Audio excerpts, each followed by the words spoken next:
નમસ્કાર મિત્રો, જય શ્રી કૃષ્ણ. સ્વાગત છે ફરી એક વખત આપનું આપણી યુટ્યુબ ચેનલ ભક્તિ કીર્તન સંગ્રહમાં. મિત્રો, પુરુષોત્તમ માસમાં વાર્તા સાંભળવી કે વાંચવી એ માત્ર પરંપરા નથી, પરંતુ આપણા શાસ્ત્રોમાં તેનું ખૂબ જ મહત્વ બતાવવામાં આવેલું છે. શાસ્ત્રોમાં જણાવાયું છે કે આ માસ દરમિયાન પૌરાણિક કથાઓનું શ્રવણ કરવાથી મનની શુદ્ધિ થાય છે અને પુણ્યની પ્રાપ્તિ થાય છે. આ અધિક માસમાં ખાસ કરીને પુરુષોત્તમ મહાત્મયના 31 અધ્યાયની કથા સાંભળવામાં આવે છે. આ કથાઓ ભગવાન વિષ્ણુનો મહિમા તથા આ મહિનાની ઉત્પત્તિ વિશેની સમજ આપે છે. અને જે વ્યક્તિ આખા મહિના દરમિયાન નિયમિત કથા સાંભળે છે તેને ભગવાનનું શરણ અવશ્ય મળે છે. આપણા હિન્દુ ધર્મમાં નવધ્યા ભક્તિમાં પણ શ્રવણ એટલે કે સાંભળવુંને પ્રથમ સ્થાન આપવામાં આવ્યું છે. પરીક્ષિત રાજાએ માત્ર 7 દિવસ ભાગવત કથા સાંભળીને મોક્ષ મેળવ્યો હતો. તેવી જ રીતે પુરુષોત્તમ માસમાં શ્રદ્ધાપૂર્વક વાર્તા સાંભળનારને પણ અક્ષય પુણ્યની પ્રાપ્તિ થાય છે. તો આવો આપણે પણ સાંભળીએ આ પુરુષોત્તમ માસ મહાત્મ્ય કથાના અધ્યાય કે જેમાંથી અત્યાર સુધી આપણે 8 અધ્યાય સાંભળ્યા અને આજે પુરુષોત્તમ માસ મહાત્મ્ય કથાનો 9મો અધ્યાય સાંભળીશું. તો અંત સુધી મારી સાથે જોડાયેલા રહેજો. વિડીયો પસંદ આવે તો કોમેન્ટ સેક્શનમાં એક વખત પુરુષોત્તમ માસ નિમિત્તે જય શ્રી કૃષ્ણ લખજો. અને જો આપને નિત્ય ઘર બેઠા અનેક તીર્થ સ્થળોના દર્શન કરવા હોય તો વોટ્સએપમાં અમારું ગ્રુપ છે કે જેમાં અમે દર્શન કરાવીએ છીએ, કે જેમાં જોડાવા માટે અહીંયા જે વોટ્સએપ નંબર લખેલો છે તેના ઉપર આપ અમને જય શ્રી કૃષ્ણ લખીને મોકલી દેજો. એટલે જ્યારે આપ અમને મેસેજ કરો છો ત્યારે આપને અમારા ગ્રુપમાં જોઈન કરવામાં આવશે અને પછી આપ પણ ઘર બેઠા ફ્રીમાં દર્શનનો લાભો લઈ શકશો. તો આવો હવે આપણે આ વિડીયોની શરૂઆત કરીએ. અતઃ શ્રી પુરુષોત્તમ માસ મહાત્મય કથાયામ 9મો અધ્યાય દુર્વાસા મુનિનું આગમન. સૂત પુરાણી બોલ્યા કે હે મુનિ શ્રેષ્ઠો, નારદજીએ ભગવાન નારાયણને પ્રશ્ન કર્યો કે મેઘાવી ઋષિના સ્વર્ગવાસ પછી મેઘાનું શું થયું? તેના જવાબમાં ભગવાન નારાયણ કહે છે કે આશ્રમમાં પોતાને પિતાને યાદ કરીને શોકમાં રહ્યા કરતી હતી. એવામાં ઈશ્વર ઈચ્છાથી દુર્વાસા મુનિ તેના આશ્રમે આવ્યા. અને આ દુર્વાસા મુનિ અત્રિ ઋષિ અને સતી અનસુયાના પુત્ર છે. તે શંકરનો અંશ પણ મનાય છે અને તે ક્રોધી સ્વભાવવાળા છે. મેઘાએ દુર્વાસા મુનિનો આદર સત્કાર કરી એમની પૂજા કરી અને પછી કહ્યું કે આપના દર્શનથી મારો જન્મ સફળ થયો છે અને મારો આશ્રમ પણ પવિત્ર થયો છે. દુર્વાસા મુનિએ કહ્યું કે હે મેઘા, તે તારા પિતાના કુળનો ઉદ્ધાર કર્યો છે અને તારી ધાર્મિક ભાવનાથી આકર્ષાઈને હું અહીં આવ્યો છું. હું નારાયણના દર્શન કરવાની ઈચ્છાથી બદ્રિકાશ્રમ જઈ રહ્યો છું. આ સાંભળી મેઘા બોલી કે હે મહામુનિ, આપના દર્શનથી મારો શોક દૂર થયો છે. આપ જાણો છો કે આ આશ્રમમાં હું અનાથ જેવી હાલતમાં રહું છું. મારો કન્યાકાળ વીતી જાય છે તેની મને ચિંતા છે. આપ કોઈ ભાગ્યશાળી પુરુષ મારું પાણી ગ્રહણ કરે તેવો ઉપાય બતાવો. આ ચિંતા મને રાત દિવસ સતાવે છે કે જેથી મને ભોજન પણ ભાવતું નથી અને વિચારોમાં રાત્રે ઊંઘ પણ આવતી નથી. મારું દુઃખ દૂર કરવા હું આપને વિનંતી કરું છું. આટલું કહી મેઘા દુર્વાસા મુનિ સામે આશાભરી હાથ જોડીને ઊભી રહી. તો હવે આ પ્રશ્નનો દુર્વાસા મુનિ મેઘાને શું ઉત્તર આપે છે તેની કથા આપણે આગળના અધ્યાયમાં સાંભળીશું. ઇતિ શ્રી બ્રહ્મનારદીય પુરાણના પુરુષોત્તમ મહાત્મયનો દુર્વાસા મુનિનું આગમન નામનો 9મો અધ્યાય સંપૂર્ણ. તો બોલીએ શ્રી પુરુષોત્તમ ભગવાન કી જય, શ્રી વિષ્ણુ ભગવાન કી જય. તો હવે આપણે પુરુષોત્તમ માસ મહાત્મયની વાર્તા સાંભળીશું કે જેમાંથી આજે આપણે અભિમાની ભાભીની વાર્તા સાંભળીએ. જમનાપુર નામના ગામમાં એક બ્રાહ્મણી રહે. બ્રાહ્મણ ભિક્ષા માગી લાવે અને બ્રાહ્મણી ધર્મ ધ્યાન કરે. સંતાનમાં 8 છોકરા. માંડ માંડ ગાડું ચાલે. ક્યારેક ખાવા મળે, ક્યારેક ભૂખ્યા સૂવું પડે. કુદરતની લીલા પણ અજબ છે કે જ્યાં ખાવાનું હોય ત્યાં ખાનાર ન મળે અને જ્યાં ખાવાનું ન હોય ત્યાં ખાનારના ટોળા હોય.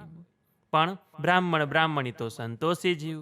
જે મળે એ પ્રેમથી જમે અને ન મળે તો પ્રભુનું નામ લઈ ઉપવાસ કરી નાખે. બ્રાહ્મણીનો ભાઈ ઘણો ધનવાન હતો. છાકમ છોડ પણ ખાનાર કોઈ નહીં. ભાભીનો ખોળો જ ન ભરાય. ભાઈના વાંઝિયાપણાનું દુઃખ બ્રાહ્મણીના કાળજાને કોરી ખાય, પણ એ બિચારી શું કરે? વળી ભાભી એવી માથાની મળેલી કે નણંદનું મોઢું જોવાય રાજી ન થાય. ગર્વ અને અભિમાન તો ઠાંસી ઠાંસીને ભરેલા. મદમાં છકી ગયેલી માનુની. ગરીબ નણંદને મદદ કરવાની વાત તો છેટી રહી, પણ વાર તહેવારે કપડું આપવું પડે ને તોય 100 મેણા મારે. પણ તોય બ્રાહ્મણી પોતાની ખાનદાની ન છોડે. ગામ આખામાં 4 મોઢે ભાઈ ભાભીના વખાણ કરે. ઠેસ વાગે તોય ખમ્મા મારા વીર કહીને અડધી અડધી થઈ જાય. એવામાં પાવન પુરુષોત્તમ માસ આવ્યો. બ્રાહ્મણીએ તો આજીવન વ્રત કરવાનો સંકલ્પ કર્યો જ હતો. આ વખતે અભિમાની ભાભીએ પણ સંતાનની ઈચ્છા સંતોષવા વ્રત શરૂ કર્યું. એકને સંપત્તિની ઝંખના, બીજીને સંતતિની ઝંખના. વ્રત પૂર્ણ થતાં ઉજવણાનો દિવસ આવ્યો. અભિમાની ભાભીએ તો ધામધૂમથી વ્રત ઉજવવાની તૈયારી કરી. 500 બ્રાહ્મણોને નોતરા દીધા અને પછી આવી નણંદના ઘેર અને કહેવા લાગી કે સાંભળો નણંદબા, હું બેસવા નથી આવી. લોકલાજે નોતરું દેવા આવવું પડ્યું છે. 8 તમારા ગલુડિયા, 9માં નણંદબા તમે અને 10માં તમારા વરદેવ. સાગમટે જમવા હું બોલાવું ત્યારે આવજો. દુકાળિયાની જેમ દોડ્યા ના આવતા. ભાભી તો ચાલી ગઈ. પાથરણા પડી રહ્યા. બ્રાહ્મણીને તો ઓછું આવી ગયું. પણ 8 છોકરા હરખ ગેલા થઈને નાચવા લાગ્યા કે મામાના ઘેર જમવા જવાનું છે, જાત જાતના પકવાન ખાવાના. બિચારા છોકરા તો સાંજે પેટ ભરીને મેવા મીઠાઈ મળશે એવી આશાએ સવારે ખાધું પણ નહીં. બિચારી બ્રાહ્મણી તો છાના ખૂણે બેસીને રડવા લાગી. એમ કરતા સાંજ પડી. લાલ પીળા મુગટા પહેરીને જમવા જવા લાગ્યા. સૌની આંગળીએ છોકરા હતા. પેટ ભરીને લાડુ ખાવાના અને ઉપરથી મોં માગી દક્ષિણા. બ્રાહ્મણીના છોકરા પણ ધમપછાડા કરવા લાગ્યા. સવારના ભૂખ્યા અને બ્રાહ્મણી માંડ માંડ છોકરાને સમજાવીને શાંત રાખતી કે આપણે તો ઘરના માણસ, સૌ જમી લે પછી જમીએ તો જ શોભે. હમણાં મામી ભાણેજડાને તેડવા આવશે. દી આથમી ગયો પણ કોઈ તેડવા ના આવ્યું. ત્યારે બ્રાહ્મણીનો જીવ કકડવા લાગ્યો. અરે રે, મારા વીરે આખું ગામ જમાડ્યું અને મારા જ છોકરાને ભૂખ્યા પેટે સૂવું પડ્યું. આ તે કેવા મારા દુર્ભાગ્ય! આવી ગરીબી કરતા તો મોત સારું. ભૂખ્યા પેટે સૂઈ ગયેલા છોકરાને સવારે કંઈક ટાઢું સીડું ખાવા આપવા માટે બ્રાહ્મણી ભાઈના ઘેર ગઈ. ત્યાં તો જયાફત ઉડે છે, શરણાઈઓ વાગે છે, મંગળ ગીતો ગવાય છે. બ્રાહ્મણી તો પતરાળાના ઢગલા પાસે ગઈ. કાળજું કકડે છે, આત્મા ટળવળે છે અને રડતા રડતા એણે સાડલાના છેડે થોડાક પતરાળા બાંધી લીધા. બધાને એમ હશે કે કોઈ એઠું જૂઠું ખાનારી ભિખારણ, એટલે કોઈએ ધ્યાન ના આપ્યું. બ્રાહ્મણીએ તો ઘેર આવીને પતરાળામાંથી વધ્યું ઘટ્યું લઈ લાડવા વાળ્યા. પતરાળા ઘરના કોઠે ફેંકી દીધા અને પ્રભુના જાપ જપતી નિંદ્રાધીન થઈ. બ્રહ્મ મુહૂર્તે ઉઠીને દીવો કર્યો અને પતરાળા ઉકરડે નાખી દેવાનો વિચાર કરીને ઘરના ખૂણે ગઈ. જઈને જોયું તો બધાય પતરાળા સોનાના થઈ ગયા હતા. બ્રાહ્મણી તો આભી જ થઈ ગઈ. દોડીને ગઈ પતિ પાસે અને પતિને જગાડ્યો. બધી વાત કરી. પતિ પત્ની અને પુરુષોત્તમ પ્રભુની કૃપા માની હર્ષના આંસુ સારવા લાગ્યા. પછી બ્રાહ્મણી બોલી કે નાથ, લોભને વશ થવું ન ઘટે. આ પતરાળા આપણા નથી, મારા ભાઈના છે. પારકી ચીજ લેવી એ પાપ છે. બ્રાહ્મણ ગરીબ હતો પણ ધર્મના માર્ગે ચાલનાર હતો. તરત એણે બ્રાહ્મણીને એના ભાઈના ઘેર મોકલી. નણંદને જોતા જ ભાભીની આંખો ચાર થઈ ગઈ. એને લાગ્યું કે નણંદને દીધા નોતરે ભૂખી રાખી છે, તેથી એ ભાઈના કાન ભંભેરવા આવી છે. ભાભી તો ઉતાવળા અવાજે બોલી કે નણંદબા, કાલે તો તમે 4 ભેટ ભરીને જમી ગયા છો, તોય હજુ મીઠાઈ માગવા આવ્યા છો. કંઈ શરમ જેવું છે કે નહીં? બ્રાહ્મણીની આંખમાં જળજળિયા આવી ગયા. દીધા નોતરે ભાણેજડાને ભૂખ્યા રાખનારી ભાભી દાઝિયા પર ડામ દેતી હતી. જીભ તો ઘણી સળવળી, પણ ભાઈનું દિલ દુભાવે એ વિચારથી મૂંગી રહી. ત્યાં જ ભાઈ બોલ્યો કે બહેન, કાલે તું જમવા આવી અને મને મળી પણ નહીં. મારે તને કપડું આપવું તું. હવે બ્રાહ્મણીના હૈયાના બંધ તૂટી ગયા. એણે રડતા રડતા ભાઈને બધી વાત કરી.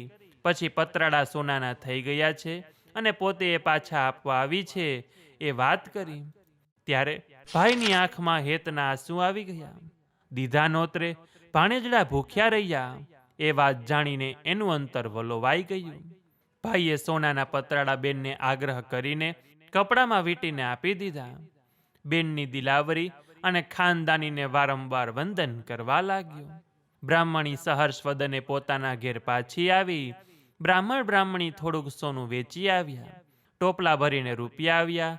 બ્રાહ્મણીને તો સુખનો સૂરજ ઉગ્યો. જેના પર સ્વયં પુરુષોત્તમ પ્રભુની કૃપા ઉતરે એને કઈ વાતની ઉણપ રહે. બ્રાહ્મણીએ તો ધુમાડા બંધ ગામ જમાડવાની તૈયારી કરી. ઘેર ઘેર નોતરા દીધા. ભાભીના પેટમાં તો તેલ રેડાયું. પણ એ કરે શું?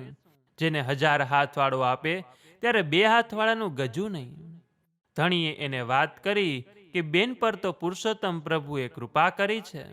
ત્યાં તો બ્રાહ્મણી નોતરું દેવા આવી અને પ્રેમથી નોતરું દીધું. દંભી ભાભી 4 મોઢે નળના વખાણ કરવા લાગી અને બ્રાહ્મણી તો વહેલાસર પધારવાનું કહીને ચાલી ગઈ. સાંજે સૌ જમવા આવ્યા. 32 પકવાન ને 33 શાક પીરસાયા. પુરુષોત્તમ પ્રભુએ રસોઈમાં એવો સ્વાદ મૂક્યો કે 100 આંગળા ચાટવા લાગ્યા. બ્રાહ્મણીએ બધાઈને મોં માગી દક્ષિણા આપી અને છેલ્લે પોતે ભાઈ ભાભી સાથે જમવા બેઠી. એક ભાણિયો લાડુ પીરસવા લાગ્યો. મામીની થાળીમાં એણે 1.25 શેર સોનાનો લાડુ મૂક્યો. ભાભી ભોઠી પડી ગઈ. અરે ભાણાભાઈ, સોનાનો લાડુ તે વળી ખવાતો હશે, તમે ખરા છો. જે ભાણેજોને આજ સુધી એ ગલુડિયા કહેતી એને ભાઈ કહેવા લાગી, બધો ધનનો પ્રતાપ છે, નાણાં વગરનો નાથ્યો, નાણે ના થાલાલ. ત્યારે ભાણેજ પણ ઠાવકું મોં રાખીને બોલ્યો કે મામી, અમે રહ્યા ગરીબ, તમને શોભે એવું પીરસ્યું છે, માટે પ્રેમથી જમો. તમે અમને જે હેતથી સાગમટી જમાડ્યા છે એવું તો અમારાથી ન થાય, પણ આ તો ફૂલ નહીં ને ફૂલની પાખડી. મામીની ભોઠપનો પાર ન રહ્યો. એની આંખ ઉઘડી ગઈ. આંખમાંથી પસ્તાવાના આંસુ વહેવા લાગ્યા. એ ઉઠીને નણંદ પાસે આવી અને પગે પડીને સાચા દિલથી માફી માગવા લાગી. નણંદે એને માફ પણ કરી દીધી. બધા સાથે જમ્યા અને સાથે રમ્યા. શ્રદ્ધા થકી જે વ્રત કરે, નર હોય કે નાર, ફળ તેને લાદશે નિશ્ચય માનજો એ સાર. પૂર્ણ પુરુષોત્તમ સેવતા સફળ થાય અવતાર, સુખ સમૃદ્ધિ પામશે અભરે ભરે સંસાર. હે પૂર્ણ પુરુષોત્તમ પ્રભુ, તમે જેવા ભલી ભોળી બ્રાહ્મણીને ફળ્યા એવું તમારું આ વ્રત કરનાર, વાર્તા વાંચનાર, સાંભળનાર, વિડીયો જોનાર, સાંભળનાર સૌ કોઈને ફળજો એવી જ આપના ચરણોમાં અમારી પ્રાર્થના છે. તો મિત્રો, આપણને આ વાર્તામાંથી એ શીખ મળે કે ખાનદાની અને ઈમાનદારી જ એ જ અંતે સાચું સુખ અપાવે છે. મનુષ્ય ક્યારેય પોતાની સંપત્તિનું અભિમાન ન કરવું જોઈએ અને ગરીબ પ્રત્યે હંમેશા દયાભાવ રાખવો જોઈએ. ઈશ્વર હંમેશા નમ્ર અને શ્રદ્ધાળુ ભક્તોની સાથે જ હોય છે. તો જાગ્યા ત્યારથી સવાર એમ સમજી આપણાથી જાણીએ અજાણીએ આજ દિવસ સુધી કોઈનું અપમાન થઈ ગયું હોય તો તે વ્યક્તિ પાસે આપણી ભૂલની ક્ષમા માગી આગળથી તેની સાથે સારો વ્યવહાર કરીએ એવો સંકલ્પ કરવો જોઈએ. તો બોલીએ પુરુષોત્તમ ભગવાન કી જય, શ્રી વિષ્ણુ ભગવાન કી જય. તો મિત્રો, આજે આપણે સાંભળ્યું પુરુષોત્તમ માસ મહાત્મ્ય કથાનો અધ્યાય, સાથે જ પુરુષોત્તમ માસની અભિમાની ભાભીની વાર્તા. આશા છે કે આપ સૌ લોકોએ પણ અમારી સાથે આ કથા વાર્તા સાંભળી હશે. તો આ વિડીયો પસંદ આવ્યો હોય તો લાઈક કરી તમારા મિત્રોને મોકલી, અમારી ચેનલમાં નવા હોય તો સબસ્ક્રાઈબ કરવાનું ભૂલતા નહીં કે જેથી આવનાર અવનવા વિડીયો આપ સૌને મળતા રહે. તો આ સાથે હવે મને રજા આપો, મળીશું ફરીથી એક નવા વિડીયોમાં. ત્યાં સુધી આપ સૌ લોકોને અમારી ચેનલના જય શ્રી કૃષ્ણ. ધન્યવાદ. મારી સાથે જોડાઈ રહેવા બદલ, મને સાંભળવા બદલ આપ સૌ લોકોનો ખૂબ ખૂબ આભાર.